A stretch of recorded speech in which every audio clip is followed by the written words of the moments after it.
because you have diabetes, don't eat it. Oh, but it tastes so good. Okay. Tell that to your children and your grandchildren who won't see you. Your chillins because and you your decided to eat it. grandchillins. Doesn't make any sense to me. Now, live from the American Family Insurance Studio in Milwaukee, Oh, here my is goodness. Dr. Ken Harris. You got 5? Hmm? You got 5? I think so. If she not, she is now. Oh, wow.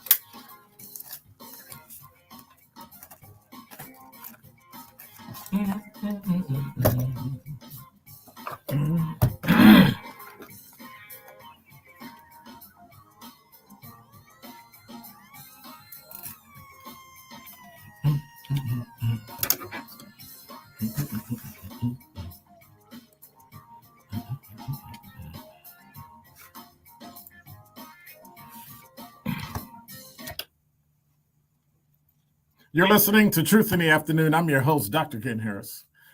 833-212-1017 is the number. We're live from the American Family Insurance Studio at Radio City. It's going to be a crazy day today.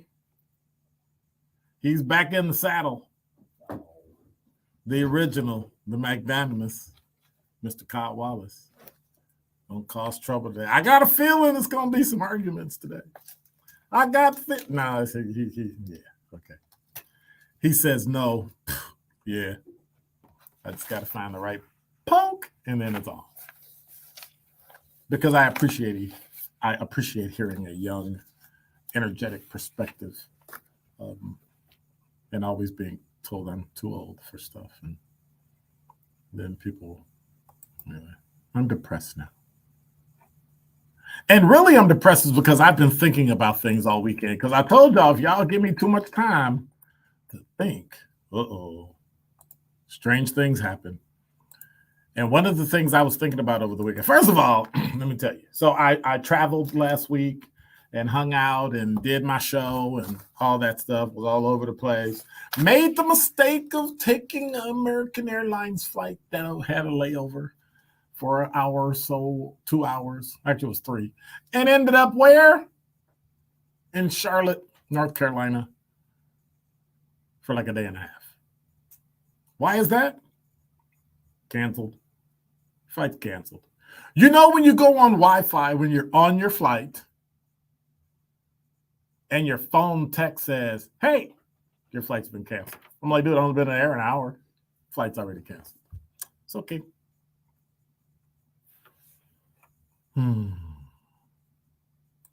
Yeah. It wasn't fun.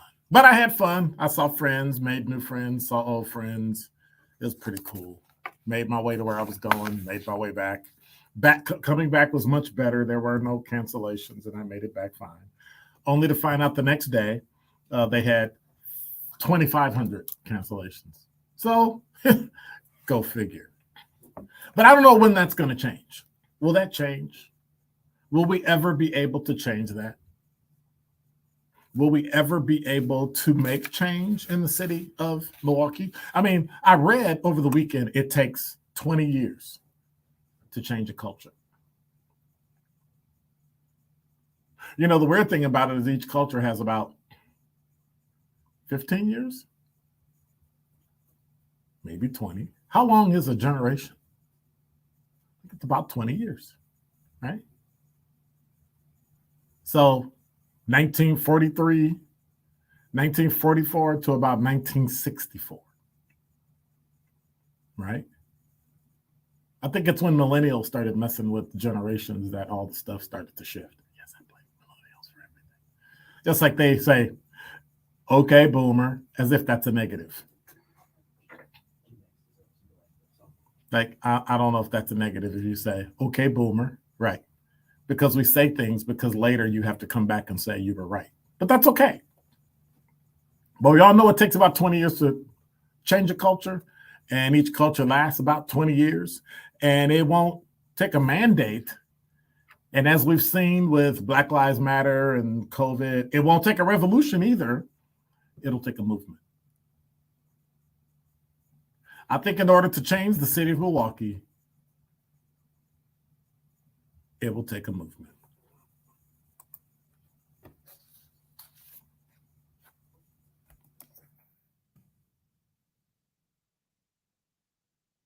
And it must start with emotion. Does that make sense? Emotion. Unfortunately, happiness is not one of them. It's anger.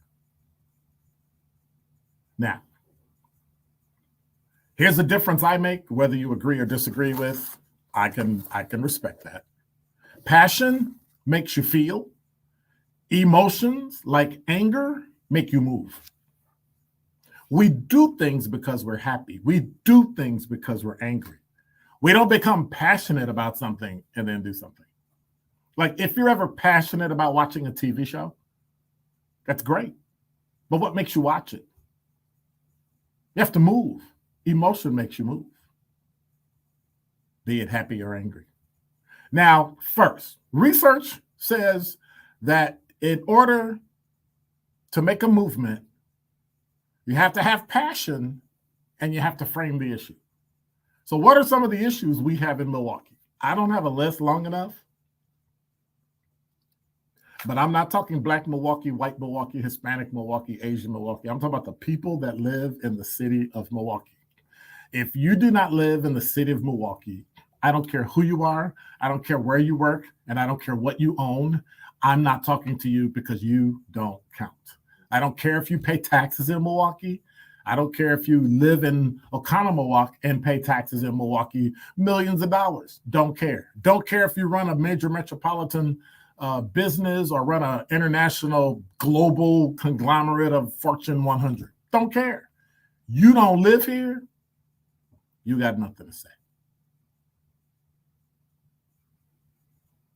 And by the way, those of you that I just talked about that talk about the urgency about Milwaukee, that's cute, but it fades. Here's my frame. Transforming Milwaukee means one thing. In order for you to have a frame, it's got to be something. Stopping crime can't wait, period. That's a frame. You have to frame the issue. Second, you have to generate what Brian Walker and Sarah A. Soul called in their research article a quick win. I see it as a series of quick wins. The city has to spotlight a series of actions they hope to see more of in the culture. So if you need more houses being purchased, if you need more education being completed, if you need more economic investments made and saved, and if you listen Friday, I'm going to let you tell me what the fourth one is because I kept repeating it. That's the action you're going to have to make. So what are we looking at? To transform Milwaukee means to stop crime, and stopping it can't wait. You have to do something right now. Series of quick wins. Not a program, not a plan, right? You can have a plan, but in your plan, there has to be a series of wins. And then you have to spotlight those actions. Third, you need to harness the networks that are here in the city. You need to bring groups in that share a common purpose. You ready? Not the same outcome. Employment is different from education. You can bring them together and their purpose is to make good citizens, but their outcomes are different.